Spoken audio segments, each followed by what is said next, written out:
L'encens imprègne encore son habit. Sœur Lucia a 26 ans, et elle perçoit l'odeur de la myrrhe et de l'encens des prières du matin, désormais mêlée à autre chose, la fumée, et sous la fumée, la saveur âcre et métallique du sel de cuivre du sang qui s'infiltre entre les pierres de la cathédrale. Il y a encore 3 heures, elle était une épouse du Christ au couvent de Santa Maria del Carmine. Une femme qui avait prononcé ses vœux à 16 ans et passé 10 années dans la contemplation, la prière et le travail silencieux de l'enluminure de manuscrits que le monastère vendait aux églises de toute la péninsule italienne.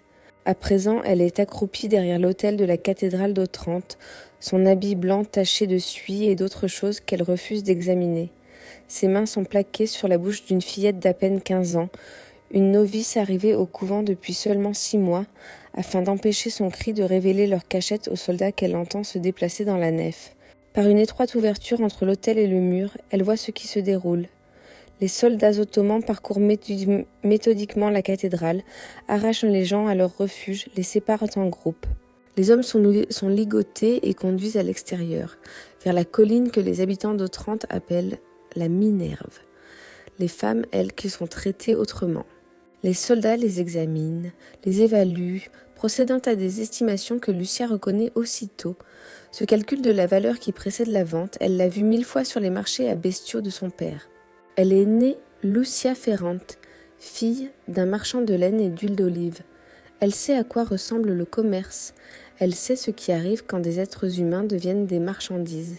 Au dehors, elle entend l'archevêque Stefano Agricoli prier. Sa voix traverse les portes fracassées de la cathédrale, calme et claire malgré ce qu'on doit lui infliger. Il récite le credo. Je crois en un seul Dieu, le Père Tout-Puissant, créateur du ciel et de la terre. Et elle perçoit d'autres voix qui se joignent à la sienne. Des centaines de voix d'hommes, élevées dans la profession de foi qui sera leur dernier mot. Puis la voix s'interrompt au milieu d'une phrase. Elle entend un bruit qui ressemble à un sillage. Elle entend l'archevêque crier, mais brièvement seulement, puis un son qu'elle portera en elle jusqu'à la fin de sa vie, le bruit lourd et humide de quelque chose que l'on déchire. La novice sous sa main se convulse, cherchant à crier. Lucia appuie plus fort encore, ses propres larmes coulant en silence le long de ses joues, ses lèvres remuant dans des prières qu'elle ne peut prononcer à voix haute. Un soldat apparaît près de l'autel. Il est jeune, peut-être 20 ans, son visage conserve encore la douceur de l'adolescence malgré la dureté de son regard. Il observe Lucia et la novice avec une expression qu'elle ne parvient pas à lire. Pas exactement de la cruauté, mais pas de la miséricorde non plus. De l'évaluation, du calcul, l'estimation d'une propriété. Ces deux-là, dit-il en italien à l'accent étranger, encore jeune, intact. D'autres soldats locaux s'approchent.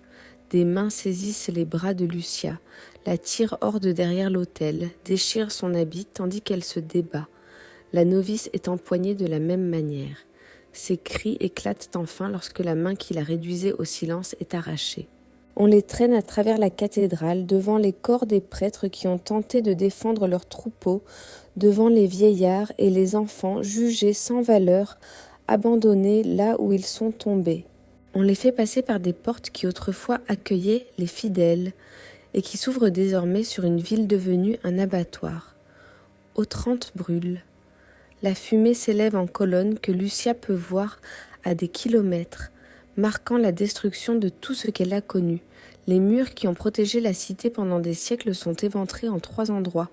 Les rues sont remplies de soldats avançant en groupes organisés. Certains portent le butin, d'autres maltraitent les prisonniers, d'autres encore achèvent l'œuvre de la conquête de façon qui pousse Lucia à fermer les yeux et à prier pour la cécité. Mais elle ne peut pas se boucher les oreilles. Elle entend tout. Les cris, les prières, les ordres hurlés en turc, les supplications en italien qui n'aboutissent à rien. Elle entend les sons d'une ville en train de mourir. Et elle les grave dans sa mémoire, car quelque part, sous la terreur, naît en elle la certitude que quelqu'un doit survivre pour raconter cette histoire, que ce qui se passe ici ne doit pas être oublié. Elle est témoin. Elle ne sait pas encore que témoigner deviendra le sens même de sa vie, que le récit qu'elle livrera un jour contribuera à convaincre un pape que la guerre sainte était la seule réponse possible à ce que les Ottomans ont fait à Otrante. Mais cela viendra plus tard. Pour l'instant, on la traîne vers le port, vers les navires qui l'emporteront loin de tout ce qu'elle a jamais connu, vers un destin que les soldats évoquent déjà dans des termes qu'elle commence à comprendre.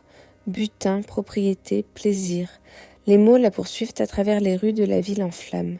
Ce que vous êtes sur le point d'apprendre a été systématiquement exclu des récits historiques qui célèbrent les martyrs d'Otrante, les 800 hommes qui refusèrent de se convertir à l'islam et furent décapités sur la colline de la Minerve sont célèbres. Ils ont été canonisés par le pape François en 2013. Reconnus comme des saints ayant choisi la mort plutôt que l'apostasie, ils sont présentés comme des exemples d'une foi qui n'a pas cédé sous la pression la plus extrême. Leur histoire est racontée dans les églises, enseignée dans les écoles, commémorée par des monuments dans tout le sud de l'Italie. Mais l'histoire de ce qui est arrivé aux femmes, aux épouses, aux filles et aux sœurs de ces 800 hommes, ainsi qu'aux religieuses des couvents disséminés dans la ville, cette histoire n'a jamais été racontée publiquement. L'Église qui a canonisé les martyrs masculins n'a jamais reconnu ce qui est arrivé aux survivantes, car le destin des femmes était considéré comme honteux plutôt que saint. Ce soir, vous allez apprendre ce que l'Église a caché pendant plus de 500 ans. Vous allez apprendre ce que les soldats ottomans ont fait aux femmes d'Otrante dans les jours qui ont suivi la chute de la ville. Vous allez découvrir le sort des religieuses de Santa Maria del Carmine, arrachées à leur couvent et soumises à des traitements que les sources ne décrivent qu'en latin, dans des documents restés scellés pendant des siècles dans les archives du Vatican. Vous allez comprendre pourquoi le commandant ottoman Gedik Ahmed Pacha a maintenu les femmes en vie alors qu'il faisait exécuter les hommes. Vous allez entendre parler des navires négriers partis d'Otrante vers les marchés d'Albanie et d'ailleurs. Vous apprendrez ce que les survivantes ont rapporté lorsqu'elles ont enfin atteint un lieu sûr, et pourquoi leur témoignage a convaincu le pape Sixte Quater que la croisade était la seule réponse appropriée. Vous découvrirez l'histoire de sœur Lucia Ferrante, dont le récit de la chute d'Otrante n'a survécu que dans un unique manuscrit que l'Église n'a jamais rendu public. Vous apprendrez ce qu'elle a vu, ce qu'elle a enduré, et comment son témoignage a façonné la réponse pontificale à l'attaque ottomane. Abonnez-vous si vous voulez comprendre toute l'horreur de ce qui s'est produit à Otrante en 1480. Dites-moi en commentaire d'où vous regardez cette vidéo, car les 800 martyrs ne représentent que la moitié de l'histoire. L'autre moitié, celle des femmes, est ce qui a véritablement poussé le pape à autoriser la guerre sainte. Mais avant de vous raconter ce qui est arrivé à sœur Lucia et aux autres femmes d'Otrante, je dois vous ramener au 1er juillet 1480. Lorsque les voiles ottomanes apparurent pour la première fois à l'horizon et que les habitants de cette petite ville italienne comprirent que la guerre dont ils entendaient m'en parler depuis des décennies avait enfin atteint leur rivage. En 1480, l'Empire ottoman était la force militaire la plus puissante du monde. Le sultan Mehmed II, qui avait conquis Constantinople 27 ans plus tôt et mis fin à l'Empire byzantin, avait consacré les décennies suivantes à étendre le territoire ottoman dans toutes les directions. La Grèce, la Serbie, l'Albanie, la Crimée, toutes étaient tombées sous les armées ottomanes, qui semblaient irrésistibles. La Méditerranée elle-même était en train de devenir un lac ottoman, les raids contre la navigation chrétienne se faisant chaque année plus fréquents et plus dévastateurs. L'Italie observait cette expansion avec une terreur croissante. Les États italiens, Naples, les États pontificaux, Venise, Milan, Florence, étaient enfermés dans leurs propres conflits mesquins, incapables de s'unir face à une menace que tout observateur averti savait inévitable. Otrante, petite ville portuaire située au talon de la botte italienne, était l'un des points les plus proches des territoires ottomans en Albanie, à seulement 50 milles de l'autre côté de l'Adriatique.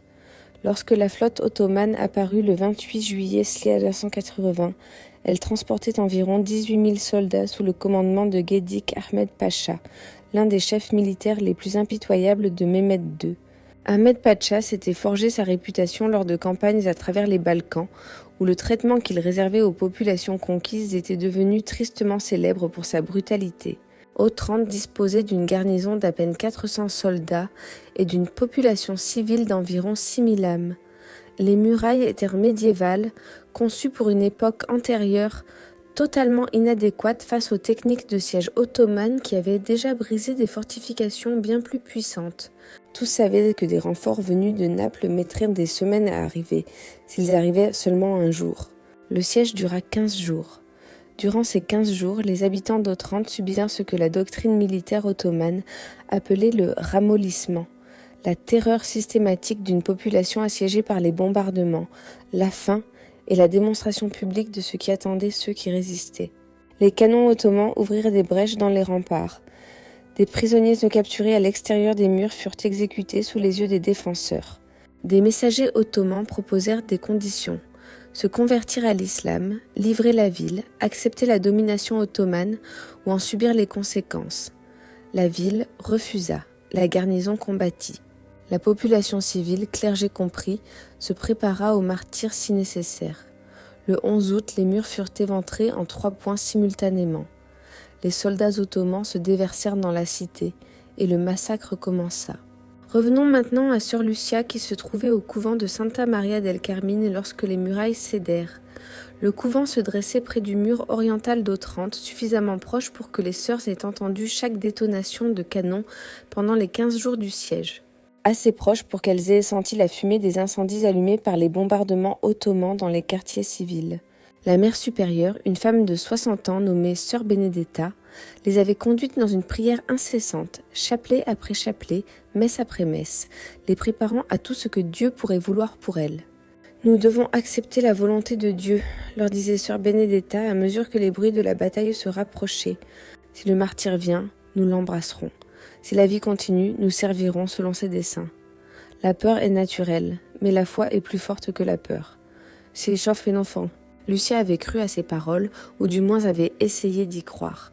Mais lorsque les sons du massacre atteignirent les portes du couvent, lorsque les cris commencèrent et ne cessèrent plus, lorsque les soldats ottomans se mirent à enfoncer une porte qui n'avait jamais été conçue pour résister à un assaut militaire, elle découvrit que la foi et la peur pouvaient coexister dans un même cœur terrifié.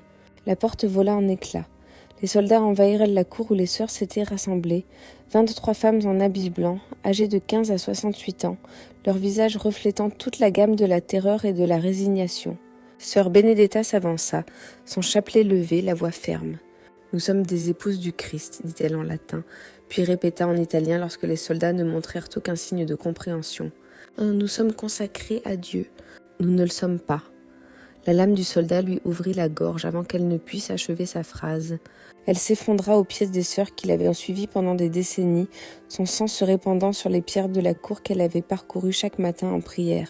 Les soldats Mosekam passèrent ensuite parmi les autres sœurs avec une efficacité terrifiante. Les plus âgées furent tuées sur le champ. Sœur Agnès, sœur Maria Grazia, sœur Tomasa, des femmes qui avaient passé 40 ans dans la contemplation, furent éliminées en quelques secondes, parce qu'elles n'avaient aucune valeur sur les marchés où l'on vendrait les survivantes. Les jeunes, en revanche, furent examinées.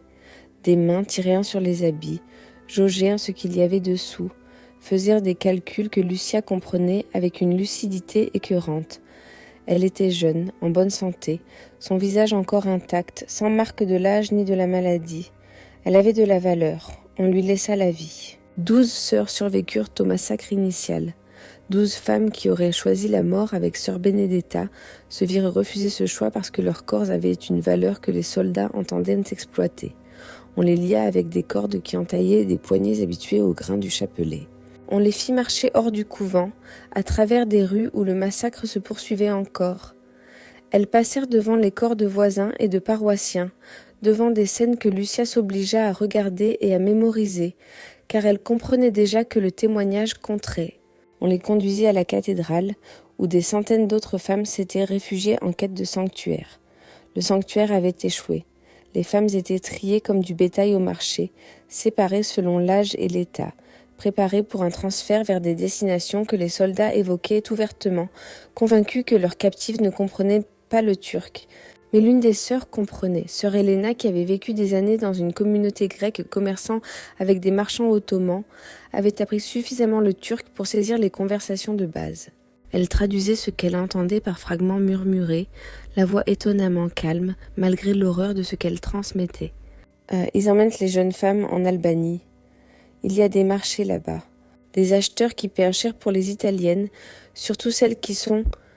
Elle hésita. Des épouses du Christ intactes, des vierges consacrées à Dieu. Leur statut même les rendait plus précieuses sur des marchés qui convoitaient à ce que les soldats prendraient avec certitude avant toute vente. Lucia sentit quelque chose se déplacer en elle.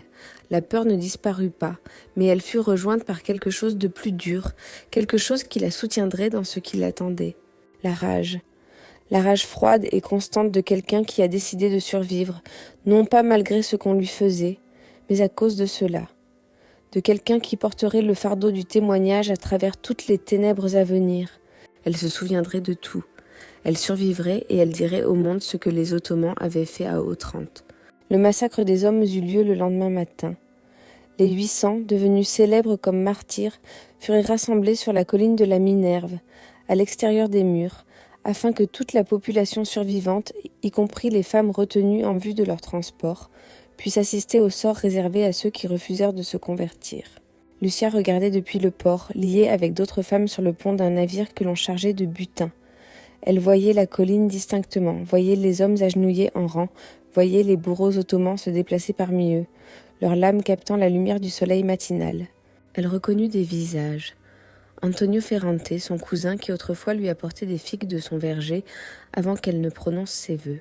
Marco le forgeron qui avait réparé les gonds de la porte du couvent et refusé tout paiement, disant que travailler pour les épouses de Dieu, c'était travailler pour Dieu.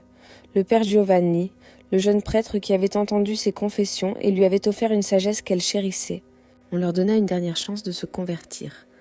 Un à un interprète turc leur proposa la vie en échange de la foi. Un à un, ils refusèrent.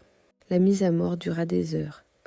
800 hommes décapités individuellement, leur sang s'infiltrant dans la colline jusqu'à ce que la terre elle-même semble devenir rouge. Les bourreaux travaillaient par roulement, se reposant lorsque leurs bras se fatiguaient, puis revenant pour poursuivre la destruction méthodique de tous ceux qui avaient choisi la mort plutôt que l'apostasie. L'archevêque Stefano Agricoli fut tué autrement. Lucia ne pouvait pas distinguer les détails depuis sa position sur le navire, mais elle en entendait les sons. Le sciage, les cris qui duraient bien trop longtemps pour une simple exécution, les acclamations de soldats qui prenaient manifestement plaisir à ce qu'ils voyaient. Plus tard, elle apprendrait qu'il avait été scié en deux alors qu'il était encore en vie, que la lame avait commencé à l'aine et progressé vers le haut, et que son agonie avait duré près d'1 heure. Les soldats dirent que cela avait été fait parce qu'il était évêque, parce que son rang exigeait un traitement particulier, parce que les Ottomans voulaient que les femmes qui regardaient comprennent ce qui arriverait à quiconque résisterait, à quiconque continuerait de croire en un Dieu qui n'avait pas protégé ses serviteurs. Le message fut compris sur le pont du navire. Les femmes qui priaient se turent. Celles qui espéraient un secours comprirent que ce secours ne viendrait pas. Celles qui se préparaient au martyre réalisèrent que le martyre ne leur serait pas accordé. Leur destin était autre, pire à certains égards, car la mort aurait été une fin, et elles étaient conservées pour des usages dont aucune fin n'était visible. Les navires quittèrent Otrante ce soir-là, emportant environ 5000 captifs, pour la plupart des femmes et des enfants. Les hommes ayant été massacrés sur la colline, ils mirent le cap à l'est, vers l'Albanie, vers des marchés qui achetèrent des captifs italiens depuis des décennies, vers des avenirs que les femmes nosées sur le pont ne pouvaient ni imaginer ni désirer. Lucia regarda Otrante s'éloigner jusqu'à ce qu'elle ne soit plus qu'une traînée de fumée à l'horizon, une tache sombre marquant l'endroit où sa vie avait pris fin, même si son corps continuait de fonctionner. Elle mémorisa la direction de la fumée, la couleur du ciel, les visages des soldats qui avaient tué tous ceux qu'elle connaissait. Elle aurait besoin de ces souvenirs plus tard. Elle en aurait besoin lorsque viendrait le temps du témoignage, lorsque le pape Sixte IV exigerait de savoir exactement ce qui s'était passé dans la ville que les Ottomans avaient détruite.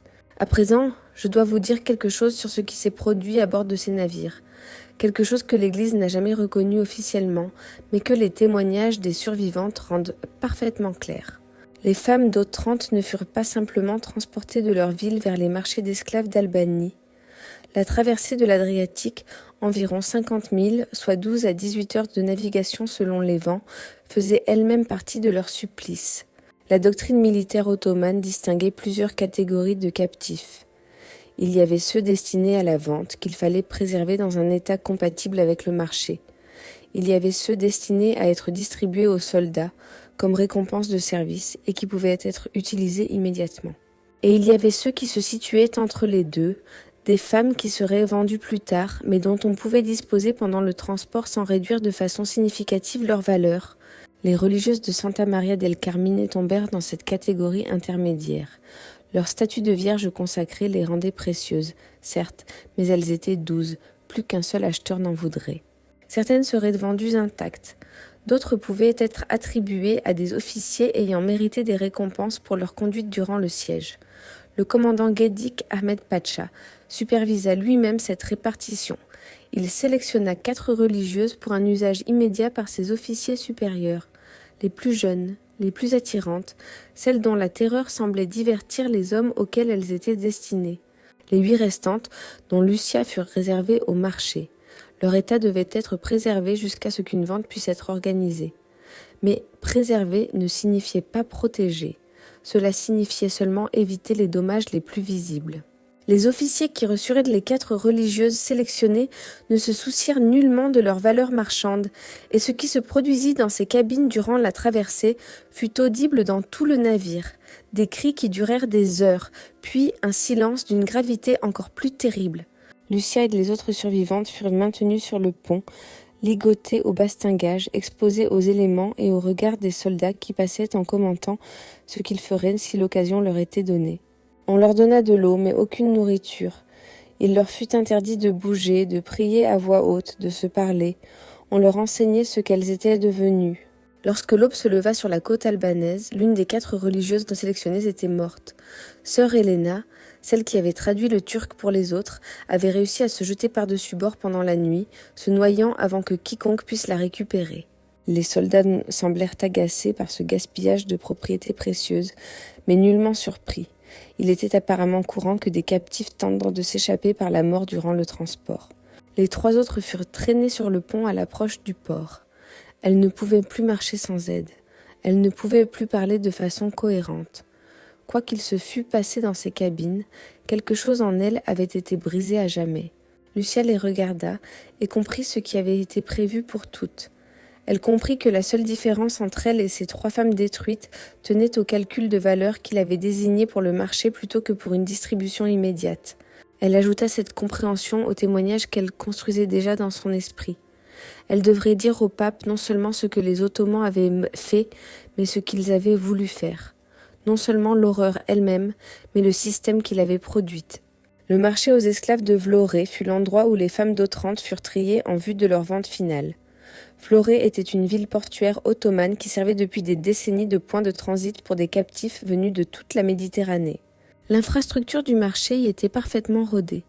Enclos de détention, salles d'examen, estrades d'enchères, tout l'appareil du commerce humain affiné par des années de pratique. Les acheteurs qui fréquentaient ce marché savaient exactement ce qu'ils cherchaient et comment évaluer la marchandise.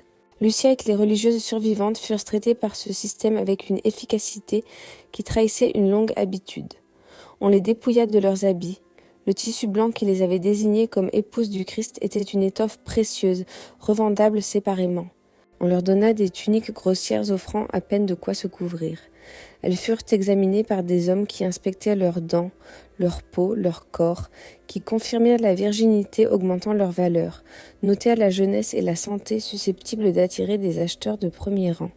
On les garda ensemble, les 7 religieuses survivantes, dans une cellule avec d'autres femmes italiennes d'Otrante, peut-être une 60aine au total, entassées dans un espace conçu pour la moitié de ce nombre, dans l'attente des enchères qui les disperseraient à travers les territoires ottomans.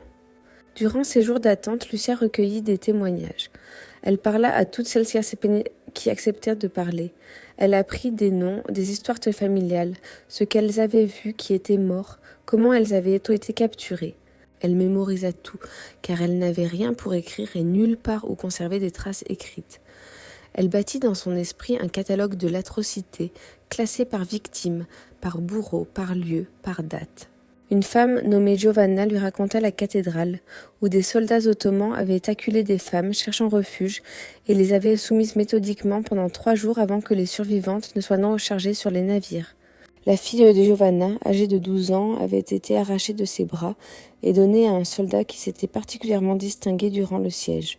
Une femme appelée Katharina lui parla de la mort de l'archevêque, qu'elle avait vue de bien plus près que Lucia. Le siège n'avait rien d'une brutalité aveugle. Il avait été calculé pour prolonger la souffrance, avec des pauses lorsque l'archevêque semblait près de perdre connaissance. On lui jetait de l'eau au visage pour le ranimer et recommencer. Katharina avait été maintenue sur place, forcée de regarder, afin d'apprendre ce que produisait la résistance. Une femme nommée Béatrice lui raconta le couvent de San Francesco, où des moines âgés avaient été brûlés vifs dans leur chapelle pendant que les soldats pillaient le trésor. La fumée était visible depuis l'endroit où les femmes étaient détenues, et les cris avaient duré bien plus longtemps que Béatrice ne pouvait l'expliquer. Lucia enregistra tout. Nom après nom, atrocité après atrocité, constituant un témoignage qui parviendrait un jour à Rome et convaincrait le pape Sixte IV que la menace ottomane exigeait une réponse militaire allant bien au-delà de la diplomatie et de la négociation. La vente aux enchères eut lieu le 5e jour après leur arrivée. Lucia fut achetée par un marchand nommé Hamza al-Qadir, un négociant spécialisé dans les captifs italiens, qui reconnaissait la valeur particulière des femmes instruites sachant lire et écrire. Le prix fut supérieur de 28 ducats à la moyenne pour une femme de son âge, reflétant son instruction et le prestige attaché à son statut d'ancienne religieuse. Hamza n'était pas cruel selon les standards du commerce qu'il pratiquait. Il ne maltraitait pas personnellement les femmes qu'il achetait. Il se contentait de les acquérir, de les garder, puis de les revendre à des acheteurs dont il ne cherchait pas à connaître les intentions. C'était un homme d'affaires traitant une marchandise qui, par hasard, était humaine.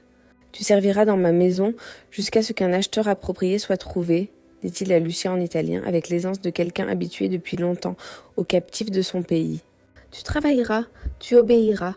Tu ne tenteras pas de t'échapper, car l'évasion est impossible, et la punition réservée à ceux qui essaient est désagréable pour toutes les personnes concernées.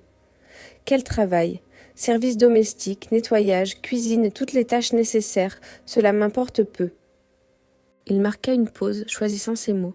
« D'autres usages. Ma femme est jalouse et mon commerce dépend de la livraison d'une marchandise en état vendable. Tu ne seras pas touché tant que tu seras sous ma propriété. » Lucia comprit que c'était là une forme de clémence. Une clémence née du calcul commercial plutôt que de la compassion humaine, mais une clémence tout de même. Elle serait préservée, entretenue, préparée en vue d'une vente ultérieure à un acheteur dont Hamza ne chercherait pas à connaître les intentions. Elle travailla dans sa maison pendant 11 mois. Durant ces mois, elle continua de recueillir des témoignages. L'activité commerciale de Hamza le mettait en contact avec des captifs venus de toute la Méditerranée, pas seulement d'Otrante, mais aussi des territoires vénitiens, des îles grecques, des villes côtières italiennes attaquées par les raids ottomans. Lucia écoutait chacun, mémorisait leurs récits, ajoutait leurs expériences au catalogue qu'elle construisait patiemment.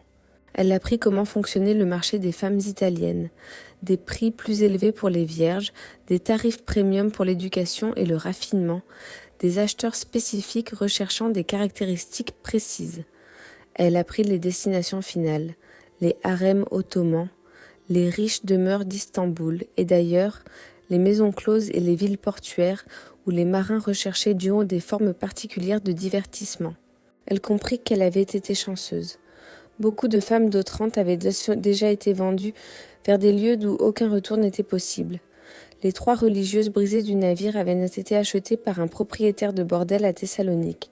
D'autres femmes avaient disparu dans des foyers dont aucune correspondance ne sortait jamais. Mais certaines avaient été abouties dans des lieux où subsistaient encore des liens avec le monde chrétien.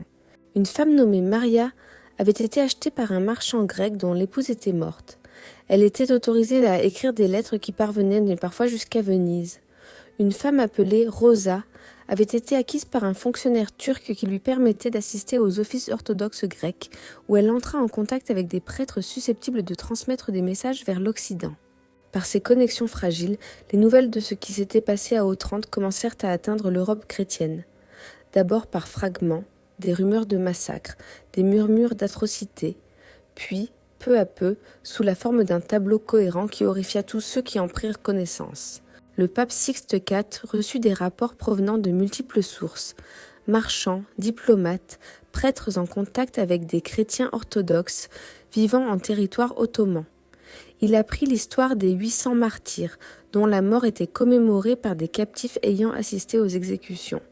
Il apprit le sort des femmes, décrit de façon atténuée dans les documents officiels, mais rendu explicite par la correspondance privée. Et il apprit que les Ottomans n'en avaient pas fini. L'expédition de Guédic, Ahmed Pacha contre Otrante, avait été un test, une reconnaissance des défenses italiennes qui avaient révélé des faiblesses fatales. D'autres attaques étaient prévues. Toute la péninsule italienne était menacée. Le pape commença à préparer sa réponse. L'occasion de s'échapper se présenta à Lucia 13 mois après sa capture, en septembre 1481. Le sultan Mehmed II était mort en mai de cette année-là, et la lutte de succession entre ses fils avait plongé l'armée ottomane dans le désordre. Gedik Ahmed Pacha, le commandant qui avait saccagé Otrante, fut rappelé pour faire face aux menaces internes, tout comme la garnison qu'il avait laissée dans la ville. Oui, les Ottomans avaient tenu Otrante pendant plus d'1 an, mais la garnison était affaiblie et démoralisée. Une flotte napolitaine arriva pour reprendre la ville. Après un bref siège, la garnison ottomane se rendit et Otrante revint sous contrôle chrétien. La libération fut célébrée dans toute l'Italie, perçue comme la preuve que l'expansion ottomane pouvait être enrayée. Mais pour les captifs déjà emmenés en Albanie et au-delà, la libération d'Otrante ne signifiait rien. Elle restait des biens, toujours détenus en territoire ottoman, toujours en attente d'acheteurs dont elles redoutèrent les intentions. Toutefois, le chaos lié à la succession créa des opportunités. L'activité de Hamza al-Qadir souffrit de l'instabilité. Le transport maritime était perturbé, les marchés incertains, et il se retrouva avec plus de captifs qu'il ne pouvait en entretenir. Il commença à vendre à prix réduit, acceptant presque toutes les offres, liquidant son stock pour survivre à la crise. Lucia fut achetée par un marchand grec nommé Nikolaos Papadopoulos, dont l'épouse avait besoin d'aide domestique et qui recherchait spécifiquement des femmes italiennes en raison de leur réputation de propreté et d'instruction. Nikolaos était chrétien orthodoxe. Son foyer comprenait une chapelle où des offices étaient célébrés chaque semaine. Ses relations commerciales s'étendèrent jusqu'à Venise, dont les navires passaient régulièrement par les ports où il faisait affaire. Lucia comprit qu'elle avait une chance. « Je suis religieuse », dit-elle à l'épouse de Nikolaos Maria durant sa première semaine dans la maison. « J'ai été capturée à Otrante. J'ai un témoignage sur ce qui s'y est passé, un témoignage que le pape doit entendre. Si vous m'aidez à rejoindre un territoire chrétien, l'Église vous récompensera, et Dieu vous récompensera d'une manière qui dépasse toute compensation terrestre. » Maria était sceptique. De nombreux captifs racontèrent des histoires, faisaient des promesses, tentèrent de manipuler leur libération. Mais Lucia était différente. Elle parlait avec calme, précision, dans un détail qui suggérait la vérité plutôt que le désespoir. Quel témoignage ? Lucia ne lui raconta pas tout, cela aurait pris des heures, mais suffisamment. Le massacre sur la colline de la Minerve, l'archevêque scié en deux, les femmes de la cathédrale, les religieuses de Santa Maria del Carmine, les navires, les marchés, la distribution systématique des femmes chrétiennes à travers les territoires ottomans. Maria se mit à pleurer avant même que Lucia ait terminé. Ma cousine était à Céphalonie lorsque les Ottomans sont arrivés. Elle a dit qu'elle avait été emmenée. Nous n'avons jamais su ce qu'elle était devenue, mais je l'ai imaginée. Chaque jour pendant 15 ans, je l'ai imaginée. Aidez-moi à atteindre Venise et je dirai tout au pape. Je ferai en sorte que ce qui s'est passé à Otrante, à Céphalonie et partout où les Ottomans ont emmené des femmes chrétiennes soit connu dans toute la chrétienté. Maria accepta d'aider. Le voyage de l'Albanie à Venise dura 3 mois.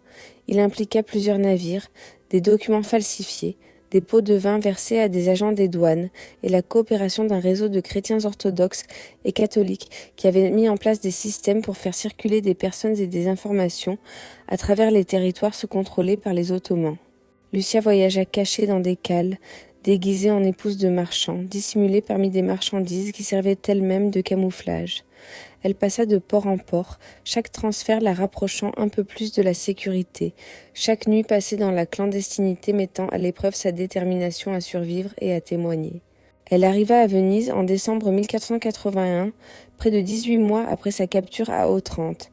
Elle était maigre, épuisée, vêtue d'habits qui ne ressemblaient en rien à l'habit qu'elle avait autrefois chéri. Mais elle était libre et elle portait dans son esprit un témoignage qui allait transformer la manière dont le pape Sixte IV comprenait la menace ottomane. Les autorités vénitiennes furent d'abord sceptiques. De nombreux réfugiés arrivaient, affirmant détenir des informations cruciales, cherchant l'attention ou espérant obtenir de l'aide. Mais Lucia disposait de détails vérifiables, les noms de commandants ottomans, des descriptions d'opérations militaires, des récits de captifs dont les familles cherchaient encore des nouvelles. Son témoignage fut transcrit par un scribe vénitien, le premier enregistrement écrit de ce qu'elle avait conservé en mémoire pendant 18 mois. Le document fut envoyé à Rome, où il rejoignit d'autres récits qui s'accumulaient dans les archives pontificales. Le pape Sixte IV lut personnellement ce témoignage. Il avait déjà lancé des appels à la croisade sur la base des récits me concernant les 800 martyrs, dont le sort était désormais connu dans toute l'Europe chrétienne. Mais le témoignage de Lucia apportait quelque chose que les récits du martyr masculin n'avaient pas inclus. Une description systématique de ce qui était arrivé aux femmes, la destruction délibérée et calculée de milliers d'épouses, de filles et de vierges consacrées chrétiennes. La réaction du pape fut consignée dans une correspondance conservée dans les archives du Vatican. Il fut horrifié non seulement par les martyrs, qui, d'une certaine manière, étaient des morts saintes que l'Église pouvait célébrer, mais surtout par le sort des femmes, un sort qui se prolongeait, qui se poursuivait chaque jour dans les foyers, les marchés et les bordels ottomans à travers les territoires contrôlés par le sultan. La croisade qu'il appela ne visait pas seulement à venger les martyrs, elle devait aussi sauver les vivants, tenter, si possible, de récupérer les femmes capturées et prévenir de futures attaques qui en emporteraient d'autres. Lucia ne cessa pas de témoigner, elle se rendit à Rome où elle rencontra des responsables pontificaux et répéta son récit à des scribes qui consignèrent chaque détail. Elle rencontra également des représentants d'autres États italiens, partageant des informations sur les capacités militaires ottomanes qu'elle avait recueillies durant ces mois de captivité. Elle devint progressivement l'une des sources de renseignements les plus importantes sur la menace ottomane dont disposait l'Europe chrétienne. Elle chercha aussi ses sœurs du couvent. Des 7 religieuses qui avaient survécu au premier tri à Vore, elle avait perdu la trace de toutes sauf d'une, sœur Magdalena, achetée par un foyer à Thessalonique et finalement rachetée par des parents qui payèrent une somme immense pour la récupérer. Le témoignage de Magdalena confirma et compléta celui de Lucia. Ensemble, les 2 religieuses survivantes offrirent une vision du système de captivité ottoman qu'aucun observateur masculin n'aurait pu établir, car aucun homme n'avait vécu ce que les femmes avaient enduré. Les 3 religieuses distribuées aux officiers sur le navire, sœur Clara, sœur Agatha et sœur Francesca, ne furent jamais retrouvées. Elles avaient disparu dans un système conçu pour faire disparaître les personnes. Et malgré des années de recherche, malgré des enquêtes menées par tous les canaux disponibles, leur sort demeura inconnu. Lucia les ajouta à la liste des martyrs qu'elle compila et remit aux autorités pontificales. Non pas les martyrs officiels, non pas les 800 qui avaient choisi la mort plutôt que l'apostasie, mais les autres martyrs, les femmes à qui l'on avait refusé la possibilité d'une mort sainte et qui avaient été consumées par une horreur que l'Église ne savait pas comment commémorer. À ce stade, elle n'était plus religieuse en aucun sens formel. Ses vœux avaient été prononcés dans un couvent qui n'existait plus, au sein d'un ordre qui avait été détruit. Elle portait désormais des vêtements laïques et vivait dans une petite maison mise à sa disposition par une famille provénitienne, reconnaissante des renseignements qu'elle avait fournis au sujet de parents restés en territoire ottoman. Mais elle poursuivit le travail qu'elle avait commencé dans les cellules de détention de Laurier. Elle continua à recueillir des témoignages d'autres survivantes, non seulement d'Otrante, mais aussi d'autres raids ottomans, d'autres massacres, d'autres navires remplis de femmes destinées au marché, aux foyers et au bordel à travers les territoires du sultan. Elle devint une collectrice de l'horreur, une compilatrice d'atrocités, une femme dont la mission était de veiller à ce que le sort des femmes chrétiennes en captivité ottomane ne soit jamais oublié. La croisade que le pape Sixte IV avait appelée de ses vœux ne se matérialisa jamais sous la forme qu'il avait imaginée. Les États italiens étaient trop divisés, trop méfiants les uns envers les autres, trop absorbés par leurs propres conflits, mesquins pour s'unir face à la menace ottomane. Venise, qui aurait dû diriger toute expédition navale visant à récupérer les captifs, était davantage préoccupée par la préservation de ses privilèges commerciaux dans les ports ottomans que par le déclenchement d'une guerre susceptible de perturber le commerce. Cependant, la réaction du pape eut d'autres effets. Un soutien financier afflua vers les chevaliers de Saint-Jean qui patrouillaient en Méditerranée et interceptaient parfois des navires ottomans transportant des captifs. Des efforts de rachat furent organisés et financés, permettant de récupérer certains prisonniers dont les familles ne pouvaient payer les sommes exigées par les Ottomans. Les préparatifs défensifs furent renforcés dans toute la péninsule italienne, rendant plus difficile de futures attaques du type de celle d'Otrante, et les témoignages fournis par Lucia et d'autres entrèrent dans le registre historique, garantissant que ce qui s'était produit à Otrante ne serait pas oublié, même lorsque la crise immédiate se serait estompée. Lucia vécut encore 43 ans, mourant en 1524 à l'âge de 70 ans. Elle ne retourna jamais à la vie religieuse, ne prononça jamais de nouveaux vœux et ne rejoignit jamais l'ordre qui avait été détruit à Otrante. La femme qui sortit de la captivité n'était plus la même que la religieuse recroquevillée derrière l'autel de la cathédrale d'Otrante, et elle ne chercha jamais à le nier. Mais elle continua à témoigner jusqu'à sa mort. Elle donna des dépositions, écrivit des lettres, rencontra des responsables qui, des décennies après Otrante, tentaient encore de comprendre la menace ottomane. Elle entretint une correspondance avec d'autres survivantes, suivant le sort des femmes qu'elle avait connues dans les cellules et les marchés, consignant les informations fragmentaires qui apparaissaient parfois sur celles qui avaient disparu. Elle rédigea également son propre récit, non pas un témoignage officiel destiné aux autorités, mais une narration personnelle de ce qu'elle avait vécu et observé. Ce texte fut copié par un scribe en plein 112 et conservé dans la bibliothèque d'un monastère du nord de l'Italie, où il demeura largement ignoré jusqu'à ce que des chercheurs modernes commencent à étudier les dimensions humaines de l'expansion ottomane.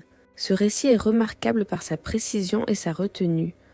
Lucia n'embellit ni ne dramatisa ce qu'elle avait vécu. Elle le consigna simplement dans une langue exacte, faisant naître l'horreur par l'accumulation des faits plutôt que par la manipulation émotionnelle. Elle y décrivit le massacre des hommes, la capture des femmes, la répartition sur les navires, les marchés, les enchères, le foyer où elle servit pendant 11 mois. Elle y relata son évasion, son témoignage, ses années de lutte en faveur d'autres survivantes et ce qu'elle avait appris du système qui avait englouti tant de femmes d'Otrante et d'ailleurs.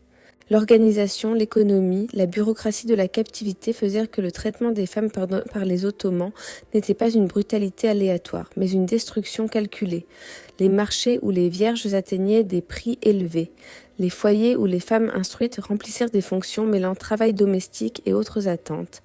Les bordels qui absorbaient les femmes utilisées durant le transport et dont la valeur diminuée les rendait impropres à des destinations jugées plus respectables. C'est cela qui poussa le pape à autoriser la guerre sainte. Non seulement les 800 martyrs dont la mort pouvait être célébrée comme un sacrifice sacré, mais aussi les milliers de femmes dont le destin était trop honteux pour être célébré, mais trop horrible pour être passé sous silence. Souvenez-vous des femmes d'Otrante. Souvenez-vous que lorsque les forces ottomanes conquirent cette ville en 1480, elles tuèrent 800 hommes et capturèrent 5000 femmes. Souvenez-vous que les hommes sont devenus des martyrs célèbres, canonisés par l'Église, commémorés par des monuments et des fêtes. Souvenez-vous que les femmes ont été presque totalement oubliées. Souvenez-vous de sœur Lucia Ferrante qui se recroquevilla derrière un autel, tandis que la supérieure de sa communauté était assassinée, qui fut dépouillée de son habit et vendue sur des marchés conçus précisément pour cela, qui survécut à la captivité et revint témoigner de ce qu'elle avait vu. Souvenez-vous que son témoignage contribua à convaincre le pape Sixte IV qu'une croisade était nécessaire. Souvenez-vous que le pape fut horrifié non seulement par les martyrs d'hommes, mais par le sort des femmes, par la destruction systématique des épouses chrétiennes, des filles et des religieuses qui se poursuivaient chaque jour sur le territoire ottoman. Souvenez-vous que l'Église n'a jamais commémoré les femmes. Les 800 martyrs masculins ont leur jour de fête, leur sanctuaire, leur reconnaissance.